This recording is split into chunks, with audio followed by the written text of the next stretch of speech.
As a business, when you consider Bitcoin as part of your strategy, it's so beneficial in so many ways. Just look at the proof. Over a 4-year time period, our purchasing power had more than 5x. You'll still get the same benefit that Michael Saylor gets as a small operator. And you should be considering that as well. If you don't own your own business, it has the same effect. Truly consider, because you can't make it with just thinking about income. You really can't. You're going to run faster and faster on a hamster wheel, chasing a currency that's getting weaker and weaker. You'll never catch up. So you need to have a balance sheet strategy to match with that income strategy. I'm not saying don't go out like trying to, grow your income and get other sources of income. Do all that, but have a strategy for your balance sheet as well, because one strategy is not enough. Here's an idea for you. Come and see me and Luke in Prague, my favorite European city. With over 100 world-class speakers and the chance to meet more than 100 leading Bitcoin companies, this is where ideas flourish, connections are made, and Bitcoin's path forward is forged together with 10,000 enthusiasts and professionals. In Prague, people have been fighting for freedom since forever. So it's only natural that Prague is the Bitcoin capital of Europe. You should be there. With 3 days of keynotes, panels, and side events, BTC Prague is the place to be for pure Bitcoin-only signal. And the beer is just fantastic. Use discount code FREEDOM for 10% off your ticket and another 5% discount if you pay with Bitcoin. So remember, use code FREEDOM and see you in Prague. Ali, welcome to the Freedom Footprint Show. Thanks for joining us. Thank you for having me, Luke. Yes, a legend in the kebab business or the shawarma business. What's the difference between a kebab and a shawarma? So shawarma is basically that big like meat on a spit thing, where the kebab is like the little skewers of meat that go on the barbecue. We specialize in shawarmas. So we specialize in that big meat on a spit, on the rotisserie spit. And and then we make like wraps out of those that we call shawarmas. Okay, because I think this is I'm not following protocol here, Luke. I know, but I want to clear this first. Because in Sweden where I grew up, there was no such thing as a shawarma. Everything was a kebab. And when we drove down to Germany, there was no kebab. There was a döner, which is a kebab, which is apparently a shawarma. So is it different in different cultures, or what's going on there? So I'll give you the backstory on the shawarma business, or the origins of shawarma. It basically originated in Turkey. And in Turkey, it's the idea was the meat on a vertical rotisserie spit that keeps on spinning, and it cooks that way, and you just shave off as the outer layer cooks. And in Turkey, it was called doner, right? And it was made a certain way with certain ingredients, and they're the ones that invented it. And then it went to the Arabs. The Arabs took that idea, made it into their own, put different toppings on the wraps, spiced the meat differently, and called it shawarma. And then the Greeks took it and they did their own thing with it. They put tzatziki on it, they put like their own type of toppings, and they called it gyro or gyro, or however you want to call it. Yeah. And then the rest of the Europeans just saw this as, this is like foreign food. Let's just call it all kebab. And I think that's where, and also the Lebanese immigrants went to Mexico and started the same idea, and they did it with the Mexican style, and they called it pastor or el pastor or something like that. So that's basically like the backstory of the origins of shawarma or doner or gyro or however. They're all the same thing basically, but each country does it in a certain way with different toppings, and they made it into their own. Okay. Yeah. So that's good to have that straightened out before we start. I love it. I love how people want to know where, because I'm fascinated by this. I think this is awesome. How food can integrate into different cultures and stuff. So yeah, and no matter what you call them, I absolutely love them. I love shawarmas, doners, and kebabs. and well, most of it, not too shitty ones though, but still, I grew up on these things. I love them, especially after a hard night out. Like there's nothing like a roll of kebab before you go to bed. Anyway, enough about that for now. Tell us a little bit about you, Ali. I mean, we want you on here for several reasons. I mean, you're a legendary Bitcoiner, legendary comedian, legendary shawarma man, and legendary YouTuber. You've got like at least 1 gazillion subscribers now. So who are you? Give us the TLDR on Ali. Yeah, so TLDR, I'm a Canadian-born immigrant, which means like I was like born Canadian, like my parents were the original immigrants, but my parents ended up moving back to the Middle East for work, and I was born there and grew up there. And then I moved to Canada in 2011, right after the Arab Spring, the Egyptian Revolution. I was part of that. And then I came to Canada after, and with the intent of, starting my career here. We were looking, me and my brother, which is my partner, we were looking for a business to buy to kind of, give us a start. And we found this shawarma restaurant in London, Ontario that was for sale. So we ended up buying it. We had no experience at all in the restaurant industry. And the first few years were a little bit chaotic while we were trying to find our footing and figure the restaurant business out. TLDR, again, like we figured it out. And then we opened a second restaurant and then a third restaurant, all in Ontario, London, Ontario. And then from there, a lot of people came up to us and wanted to open like their own tahinis. So they wanted us to franchise. And we opened our first franchise location in late 2019 or early 2020, I want to say. And from there, we just kept growing this business until now we're at 41 locations all over Canada, 41 tahinis all over Canada.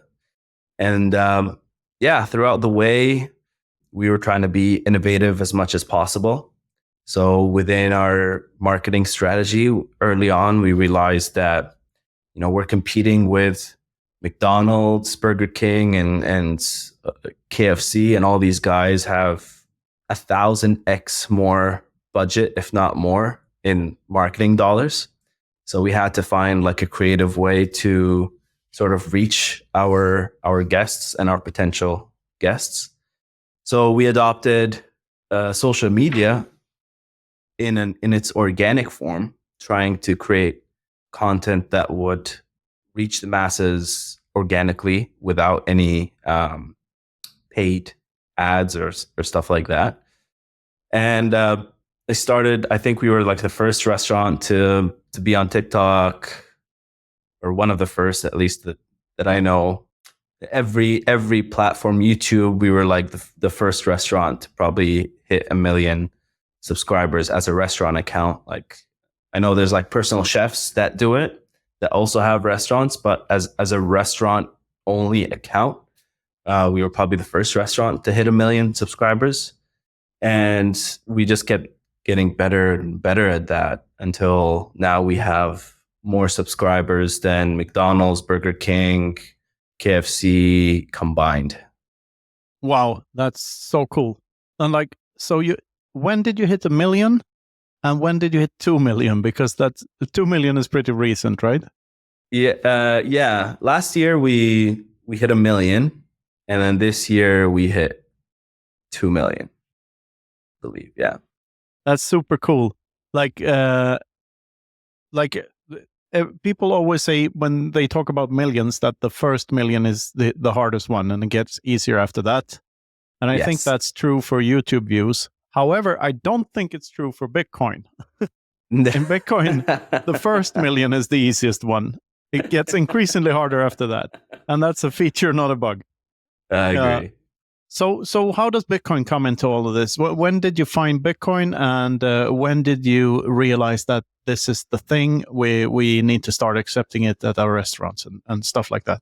Yes. So Bitcoin kind of like stormed through the gates during 2020 for us. So during 2020, when the COVID pandemic hit, our restaurants got like hit pretty bad. At that time, we only had 4 restaurants, and sales dropped from dropped 80% in a week. From there, we obviously went all out 7 days a week, trying to keep the restaurants afloat. And at the same time, personally, I was sitting in a lot of cash. And when everything crashed, I decided, you know what, this is like my Warren Buffett moment, my 2008 Warren Buffett moment, where I go in and buy all these stocks for cheap. So I go in and I buy everything, and I put in a lot of money. And then I also buy a little bit of Bitcoin because it had crashed like 50% that month. And I was like, I have no idea what this thing is. I'll just buy a little bit of it. So I buy it, and then, there's a lot of people say like you truly start to learn about something after you buy it. And that's exactly what happened. So I started going down this Bitcoin rabbit hole where I was like reading Bitcoin articles, listening to podcasts, started getting books and reading books. And the more I fell into this rabbit hole, the more my allocation grew. And it grew from like 5% to 10% to 20 to 50 to 80 to holy shit, this is probably the biggest opportunity in my life. So I'm just going to go all in. So I sold everything else and I just went all in on Bitcoin. And this is like over a few months, right? But then from there, it sort of like it kind of hit me that it's not just the biggest opportunity in my life. It's almost like a way of life. And when I had that change in like that paradigm shift, I was like, okay, I need to implement this into my family. So my parents, my siblings, like everybody that I love, but I also need to incorporate that into my business. So I orange pilled my partners along the way. They became Bitcoiners, not as hardcore as I am, but they became Bitcoiners. And then in August, we decided, like I personally ran out of money and I just wanted to buy more Bitcoin. And in August, we decided to put the company's money into buying Bitcoin as well. So we did that, and we tweeted about it. That's when I created like the the Twitter account, right? And we tweeted about it. We said, okay, like we're a company out of London, Ontario. We have this, and we decided to adopt Bitcoin as a treasury reserve. And that was like a week after Michael Saylor did his move. Michael really kind of like pushed us over the cliff. Like we were debating about it, and then Michael really gave us that last push. And it was probably one of the best business decisions ever made in our company. And we just kept buying Bitcoin on a regular basis ever since. And we haven't looked back. That's such a cool story. And, Michael's company name implies that he might not keep up to restaurant standards when it comes to cooking, since micro implies microwave, right? I told Michael he should change his company to Macro Strategy instead. Yeah. Is becoming a micro strategist and not a micro strategist. Oh, but that's, what a cool story. So is Tahini still only Canada only, or is it? Yes. So our game plan and our strategy is basically to conquer Canada first, and then move to the US, and then move internationally. So we're in that conquering Canada phase. 42 locations is a pretty, good achievement for 4 years from our first franchise that opened. But next year we will be opening our first location in the US. I don't have a confirmation on which city exactly that's going to be. There's multiple options on the table right now. But next year, within the next 12 months, we're looking at our first US location. And where does the name Tahinis come from? Is that your surname? No, it's just a name that we came up with. Tahini is like one of our main sauces that we use Okay. in the restaurant. The tahini sauce, it's like a sesame paste. And we kind of saw it as like we want to be like the Chipotles of the Middle East sort of thing. So we got the inspiration from that idea. All right. Yeah. I mean, I've seen your videos, and first of all, they're hilarious, and second, they look extremely tasty. I'm like, why isn't there a Tahini's over here? Like, I would go every day. Maybe not. Maybe that's a lie. I would go once a week. Yeah. So if you ever need to start a Tahini's somewhere in Europe, maybe we can figure that out somehow. Yeah. So we're looking at the UK right now.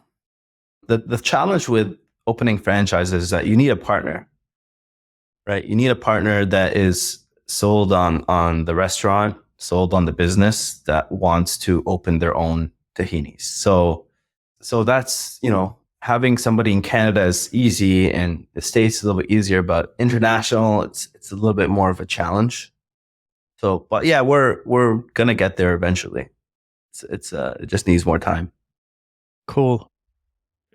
UK is not really Europe anymore, though. I'm sorry, but they left. Oh yeah, I don't know. It is to me. They're not in this lovely, flag with stars on the front and a red background. I mean, a blue background. This wonderful free trade agreement thing that turned into, strawberry measuring contest.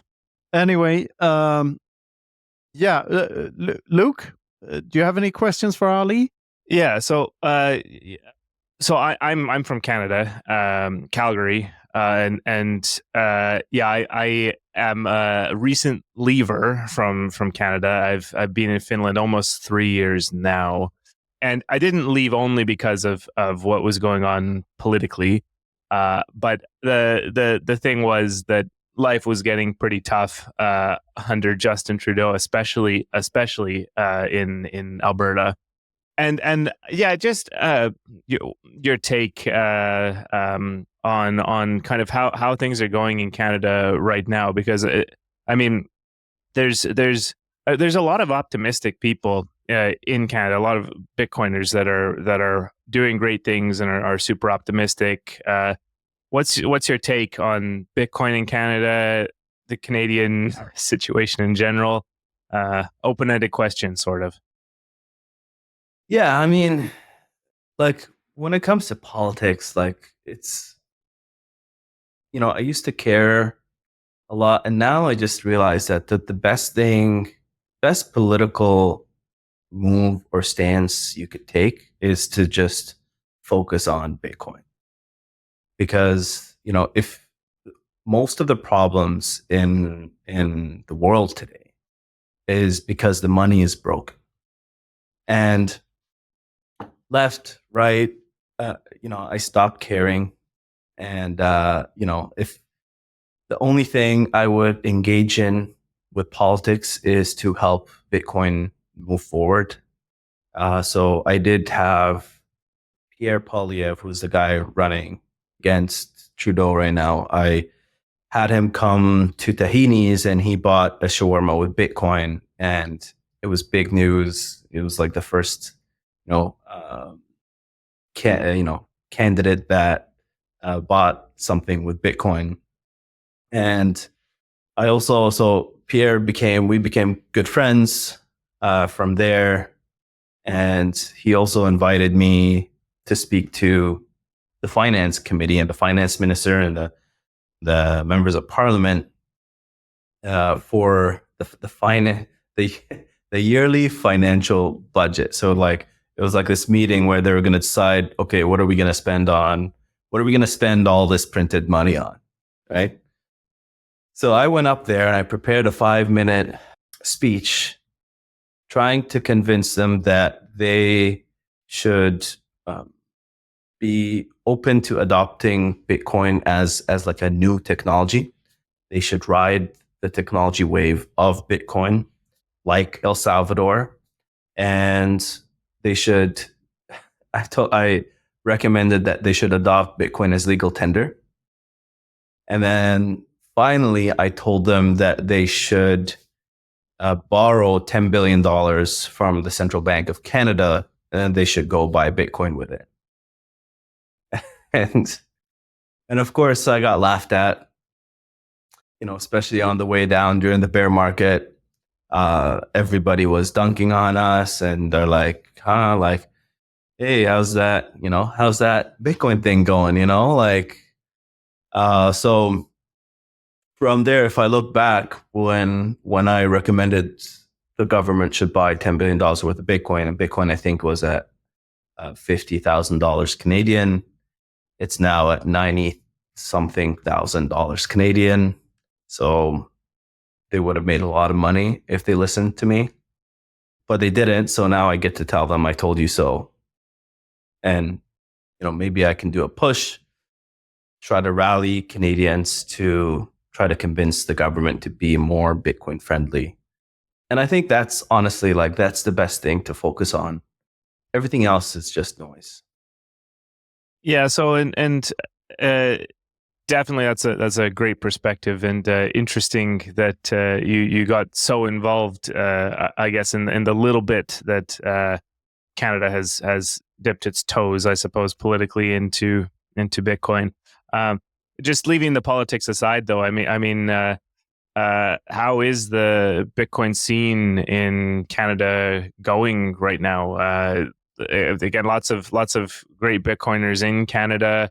I saw that there was recently a setback in Bull Bitcoin's Canada Post thing, but it seems like the Bitcoin community in Canada is doing really well. What's your take on that? The Bitcoin community is probably and that's worldwide, the best community I've ever been a part of. And the Canadian Bitcoin community, especially, you put sound money with just cool and nice people, that combination is killer, right? That's why you get incredible Bitcoiners here in Canada, Francis, Jeff Booth, from and Greg Foss and Brad Mills and so many amazing Bitcoiners here. And the best thing about for Canadian Bitcoiners, it's exploding. We have the Canadian Bitcoin Conference happening in May. We have a Bitcoin halving party organized in Ontario, where hundreds of people are gonna show up. So it's a very tight, niche, crazy community, but we're very loud and we make a splash, and we're causing waves and we're causing ripple effects. And overall, we're just another part of the Bitcoin network, and we're doing our own thing, and we love everybody else. And this is the best thing about Bitcoin. Bitcoin as a network is borderless. It's open, permissionless, and there's nothing more open and secure than, other than Bitcoin. And it sort of translates to the community. So the community ends up being borderless, right? I, love you guys more than a lot of people that I know very well here. And the reason is because I know, you guys have the same ideas and the same level of thinking, and we have the same mission, and we're all about truth and integrity and property rights. So I already connect with you guys more than I connect with a lot of people here that I know, and I some people I work with even like every day. So this is the best thing, in my opinion, about the Bitcoin community. And the other thing too is just they're so nice. They like when we announced our Bitcoin strategy for the company, that was like our coming out moment. And we were just met with nothing but love from the community. Everybody was like retweeting about it and talking about tahinis and like saying like amazing things about us. And it was like, man, these guys are awesome. So it just keeps getting better here in Canada for Bitcoiners, and it's going to grow, especially in the coming couple of years when more and more people start to come into the space. And we're happy to be a beacon of hope. Right back at you, man. And I saw a fantastic map the other day of Google searches for the word Bitcoin per capita in each country. And Canada is like has the biggest search number for the word Bitcoin per capita in on the entire both American continents, which is pretty cool. Yeah. But I think it's due to some of the great Bitcoiners that are Canucks, like yourself, Luke, and everyone else we mentioned. And we're forgetting a lot too. But the thing you said about the network, let me try to give you a perspective here, if you can bear with me for a minute or two, because I'd like to see what you think of this idea. So I've had this idea for quite some time, that if you think about what owning a Bitcoin is, like what does it mean to own a Bitcoin, or even to possess a Bitcoin is even a better term for it, because ownership is something more legal. Possession is when something is really possessed by you. And with Bitcoin, you might be possessed by it as well, but that's another topic. So the thing is, when I think about that, like if you memorize the first thought I had was like, if you memorize your 12 magic words, your seed phrase, and you destroy every other location that seed phrase exists in, then those Bitcoins exist solely in your head. That's where they are. They're nowhere else. But when you think a little deeper about that, you realize that is true for all Bitcoins, because all owning them means is you're keeping a secret. You don't really own them. You have the ability to unlock them and move them, right? So it's not really ownership. It's not really possession either. It's something else. And if you take this thought even further, if you think about what a computer is, then all that is, it's ones and zeros in a row. Like, so it's calculating stuff for human beings. But it's basically just an extension of our brains. It's like an abacus, but a very, very advanced abacus. So all the computers used in Bitcoin are just extensions of the Bitcoiners' minds. And the miner is not the hangar full of ASICs. It's the guy deciding to buy all those ASICs and run the software.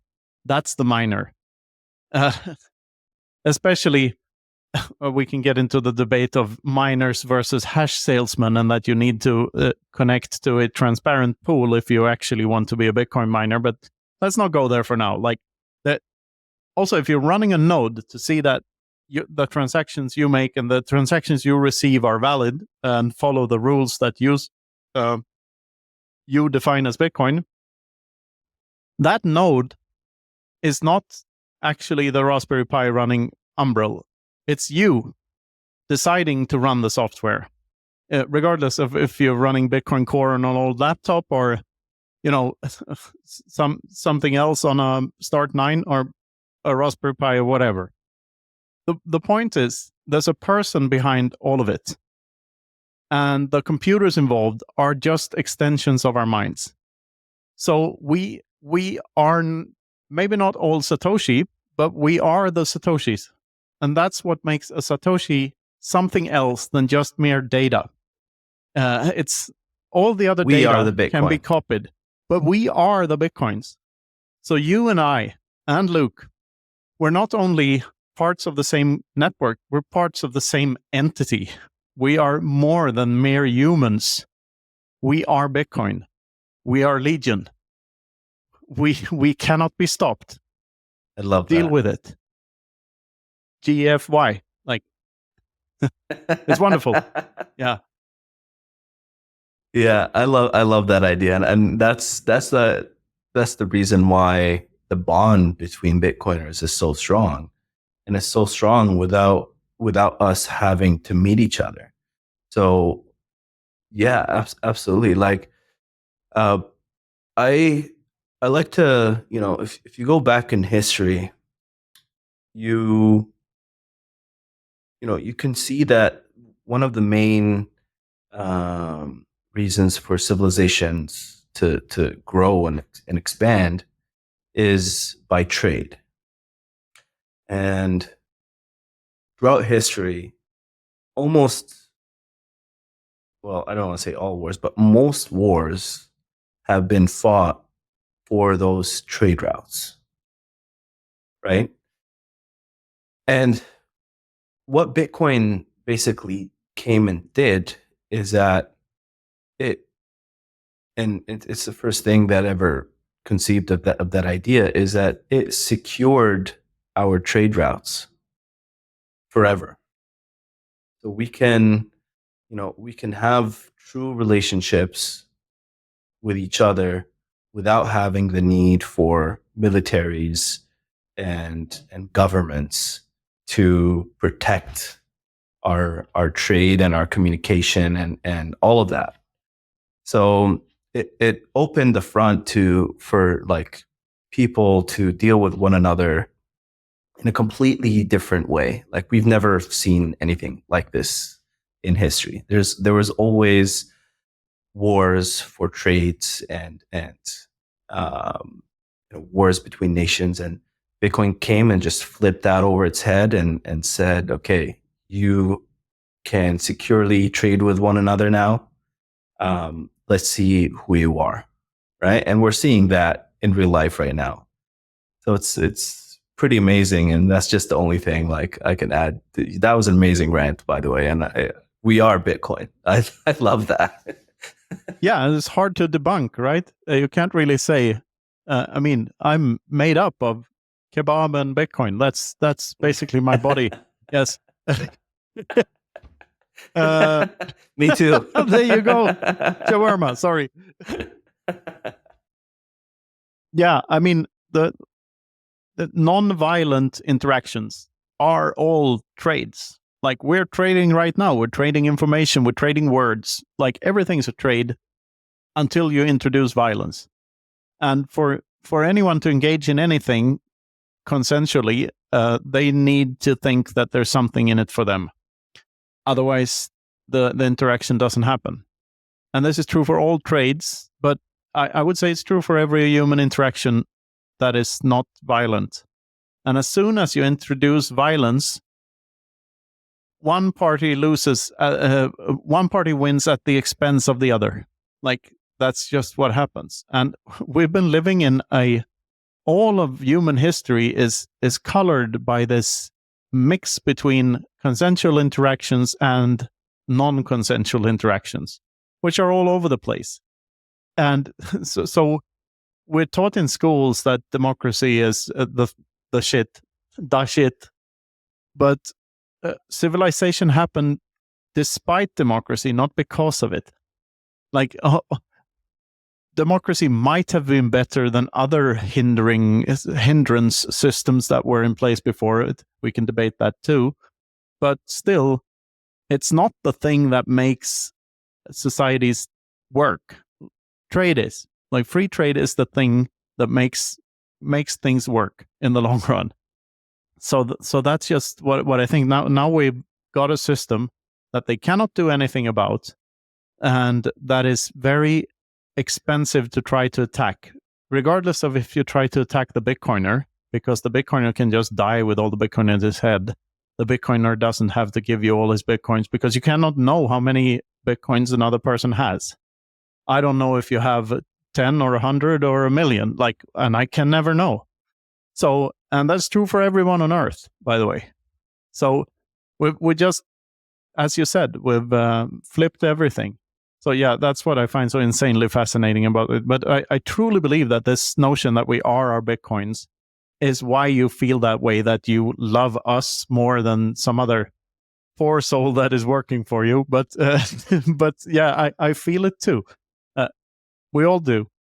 Yeah, I agree. And the other thing to add to your point is like, if they even like kill a Bitcoiner, you just, by killing that Bitcoiner and that Bitcoiner dies with a little Bitcoin like in his head, you've also made every other Bitcoiner stronger, because you remove those coins from the network or from the circulating supply, and just made everybody else stronger. So you can't kill us. We're just going to come back stronger. It's like the Hydra that you cut it off and comes back with two heads, So it's so resilient, and yeah, it's just amazing to be a part of. I'm so bullish on so many aspects about Bitcoin. The other aspect, or like another aspect that I'm really bullish on, is that the decentralized characteristic of the community. So Bitcoin being a decentralized network, benefits the actual network in a massive way. But when you put a decentralized community on top of that as well, everybody all over the world is doing their own thing to help advance Bitcoin. You guys, you're writing books, you're doing a podcast, you're doing so many other things. I'm trying to talk about Bitcoin for businesses, for people in Canada. Somebody in the US is doing their own thing, and we're all doing this in a way where we're not like coordinated. We're organized in a decentralized manner, but we're not coordinated. And it's almost like we're like decentralized intelligence agency that is secret, that is like pushing the success of its own empire or its own country. Like if you consider like, there's like a Bitcoin empire or Bitcoin country, right? Every single one of us is like a member of this like intelligence agency that is like pushing to advance the education, the adoption, the purchasing of Bitcoin. And we're all doing it in a completely decentralized way. And we don't even know that we're doing it. That's the crazy part. We don't even know that we're doing this. We're just doing it. I would say we're emerging. We're an emergent phenomenon arising from a very simple set of rules that we agree to and that are fixed. So Bitcoin is nothing more than an agreement on a fixed set of rules. And we are this emergent phenomenon on top of that. That is like blooming like a great big flower and just becoming more and more beautiful and more multifaceted as time goes by. And it's a fascinating time to be alive for sure. And especially if you're in this community, because it truly feels like you have a front row seat to the future of humanity. It's simply amazing. Absolutely. Absolutely. And I just want to tell, like, I hope, like, I'm trying to be as beneficial to your audience as possible. But as a business, when you consider Bitcoin as part of your strategy, it's so beneficial in so many ways. You can't go wrong by doing it. So the biggest way it's beneficial is that it increases your purchasing power.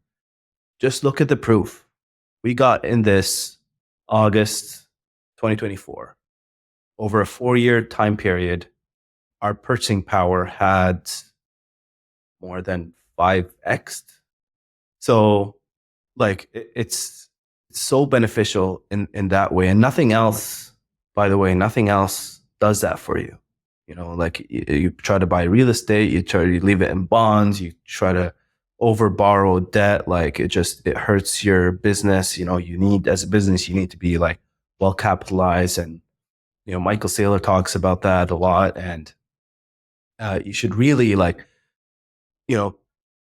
whether Michael Saylor, I know he's buying billions of Bitcoin.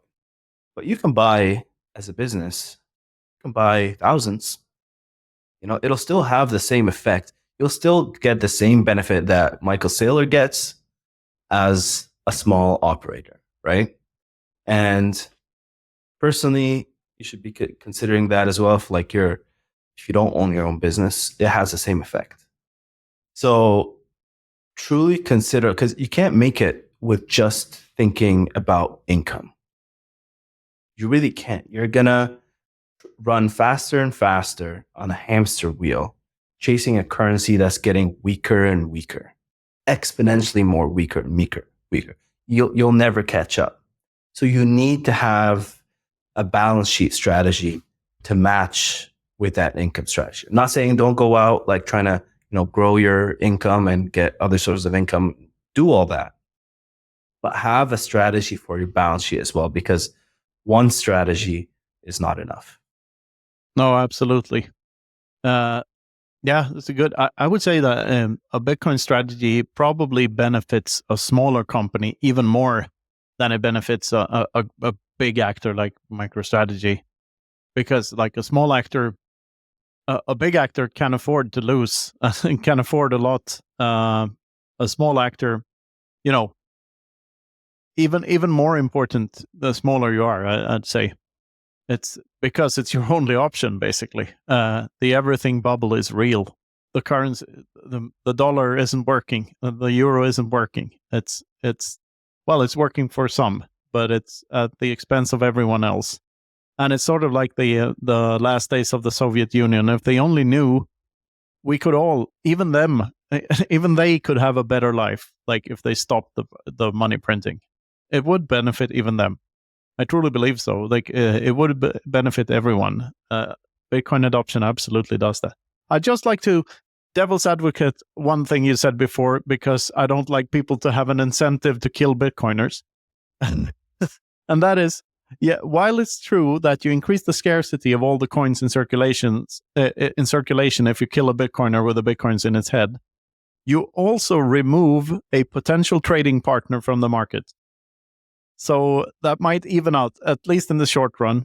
So don't go around killing Bitcoiners. Trade with them instead. It's way, way, way more pleasurable, less costly, and better. You also have no idea if anyone actually owns any Bitcoin, too. That's the thing. As far as any of us know, none of us own any Bitcoin, and that's probably good. No.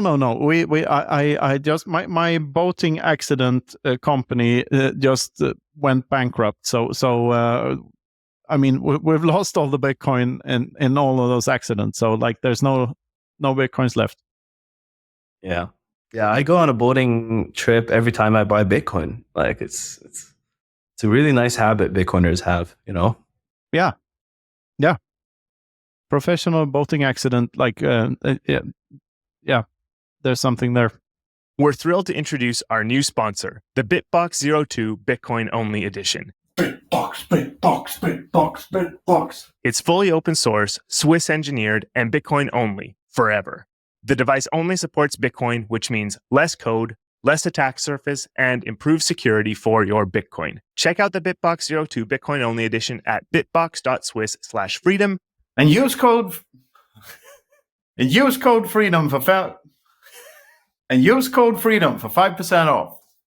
We're now partnered with the Bitcoin Advisor, your best choice for collaborative multi-sig custody. The Bitcoin Advisor guides you every step of the way, from taking self-custody of your Bitcoin to securing it in their multi-sig vaults. Estate planning and inheritance is built in, so your loved ones can have peace of mind. And you know what the best part is? Me and Luke are Bitcoin advisors. So you can contact us. We can advise you about Bitcoin and Bitcoin custody, how to make custard, anything really. We're Bitcoin advisors. So visit us at thebitcoinadvisor.com/freedom or send us a DM or email to get started. Contact us within 2 weeks and we'll throw in a free set of steak knives. Maybe. The show is also sponsored by Orange Pill app, the Bitcoin-only social network where you can stack friends who stack sats. Make local connections and find all the nearby meetups, see what's going on in your area, and connect with Bitcoiners around you. And now, with a brand new merchant section, it's easier than ever to find and connect with local businesses that accept Bitcoin. The best part about Orange Pill app is that you know that it's high signal because you're paying for Orange Pill app, and so is everyone else. There are no Asian ladies asking you how your trade is going on Orange Pill app because it's not a trading app. It's a dating app. Is it a dating app? So download the Orange Pill app on Apple or Android, send us a DM, and start building your local network of Bitcoiners. Yeah, no, this has been a fun conversation. We're right around the corner from one of the big events in the Bitcoin calendar, so to say, the halving. This episode might be out after that, but anyway, what are your thoughts on the upcoming few years? This halving cycle. Any thoughts there? Are you as bullish as the rest of us? Absolutely. I mean, the layout that we have is just incredible. Everything that, happened over the last 4 years with Bitcoin's run right now, and the ETFs coming in, and then the halving right around the corner. The layout is just, it's impossible to miss. Like, you can't, with a sane mind, say that dismiss Bitcoin, or say, oh, it's probably a fad, or it's tulips, or it's this, or it's that. Like, you can't have, like, you'll just sound like an idiot if you say that. And people do sound like some people do still say that, like Peter Schiff. And, he's considered to be an idiot by almost everyone now, right? It's undeniable at this point, and it's becoming more and more of a reality. And one thing that I find really bullish, that I don't think a lot of other people are sort of thinking about or talking about, is the idea of Bitcoin is non-haram money. Please explain. This is awesome. Thank you. Great angle. Yeah, go ahead. Yeah, nobody's thinking about this, but there's like 1.8 billion Muslims in the world. Okay.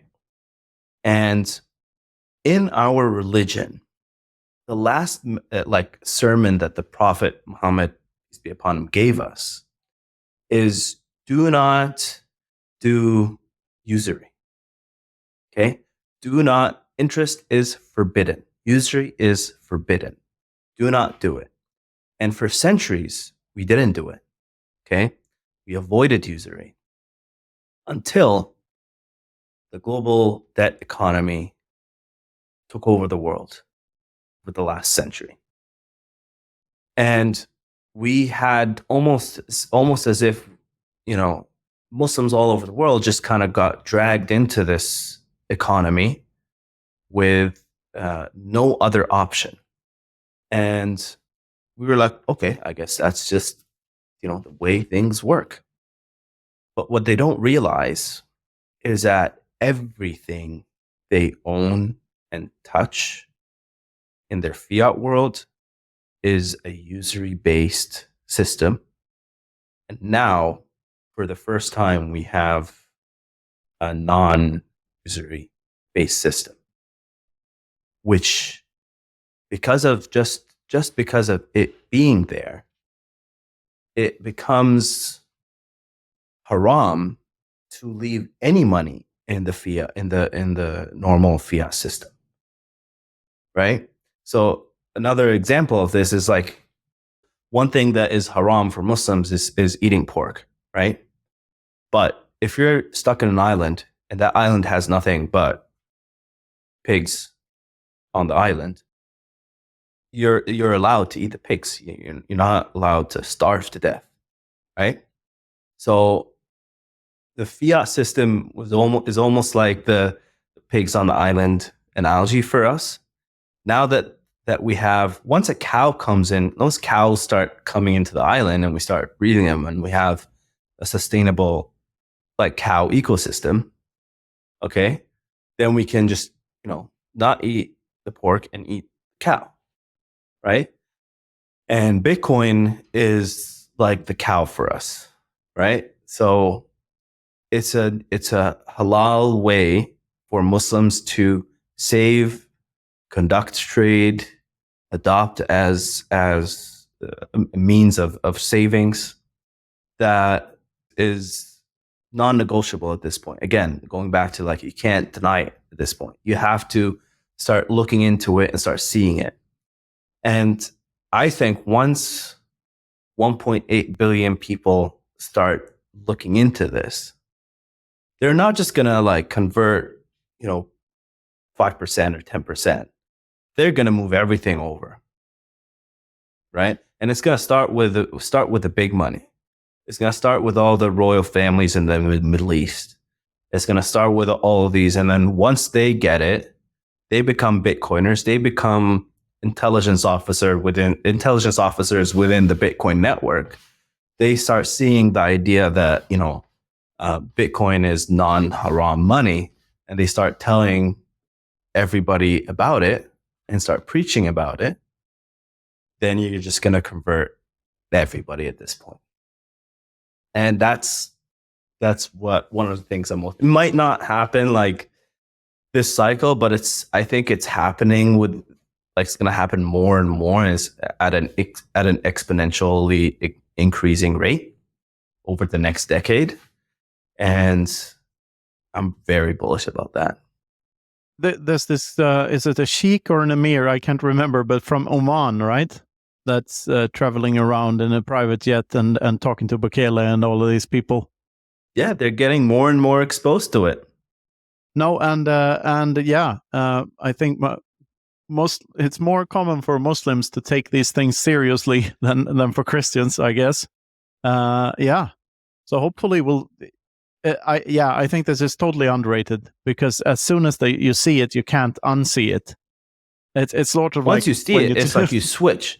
Like you don't see Muslims like eating pork as an exception anymore. No, pork is it's like I was just gonna say, it's just like the first time you taste bacon, you never go back afterwards. Yeah, sort of. Sorry about that. Yeah, no, but like once they see it, they're just gonna switch. Okay, I'm just gonna switch, and not just see it, but see it and see it working for 20 years, right? It's not just seeing it; it's seeing a proven track record as well, and a better system. That is not haram, because everything they're doing is haram. Their car is haram.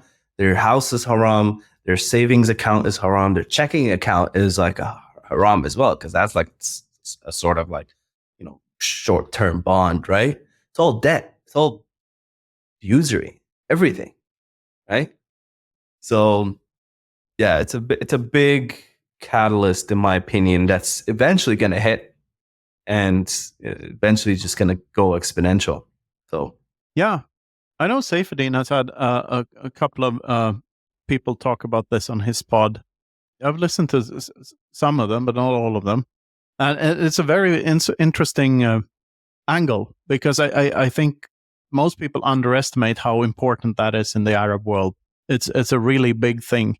And like Arab banks, as far as I know, they get around that haram halal thing by and not doing it.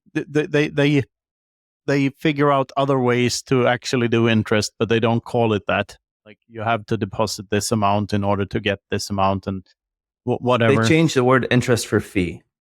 Yeah. That's all they do. Yeah. So yeah, hard to not be uber bullish. Absolutely. And absolutely, let's go, baby. Yeah. Bitcoin and bacon stock. I'm ready. You better buy some more Bitcoin. Absolutely. All right. What else do we have, Luke? Yeah, anything else on your mind? Anything you haven't told us about Tahini's? Anything you're doing right now in the space? The floor is yours. Anything else you want to talk about? No, not really. I mean, just if you're in town or around at Tahini's, come give us a try. We have some good food, good shawarmas, and follow us on Twitter, where we're gonna try to. Twitter is basically the avenue we use to talk about Bitcoin and talk about our Bitcoin story and any Bitcoin related topics. But follow us everywhere else. We'd love for you guys to be our guests, to come be our friends, be our you know, loyal Tahini fans, and we'd love to feed you. And yeah, that's about it. We have like Bitcoin ATMs at at a lot of Tahini locations. So if you want to buy some Bitcoin with cash, come to the restaurants, get some cash, and you can buy some Bitcoin at Tahini's. We're still not accepting Bitcoin for payments for all guests because our POS and the technology, it's still not there. We haven't figured out a way to do it also in like a franchising model type of way where it can just all integrate easily. So we're still working on that. Bitcoiners get really mad at me for not accepting Bitcoin at Tahini's, but we're slowly working on that. We just need, the integrations and the APIs and technologies to kind of catch up. We're still early, guys, super early, right? So, but yeah, we're doing the best we can to push the Bitcoin movement forward. So, yeah, and this is something I don't get. Like a lot of Bitcoiners get flack for accepting fiat, and you should be Bitcoin only and stuff. I get messages like that, like why do you charge euros for your T-shirts? And I'm like, dude, the reason I can do this Bitcoin thing for like full time, I need something to show for it for the authorities. I need some sort of fiat income. Otherwise, I get a big spotlight aimed at me. I'm probably getting that anyway, but there are reasons. And if you want to buy something for Bitcoin from me or from you, I guess, just send us a DM. Fucking solve it. It's easy. Will we be seeing you in person at some point? We're going to all the European conferences mostly. Did you have any plans to get over this side of the world? Unfortunately, not this year. And I won't be able to come to like the main Bitcoin conference this year. My wife's we're having our fourth kid in the month of the conference.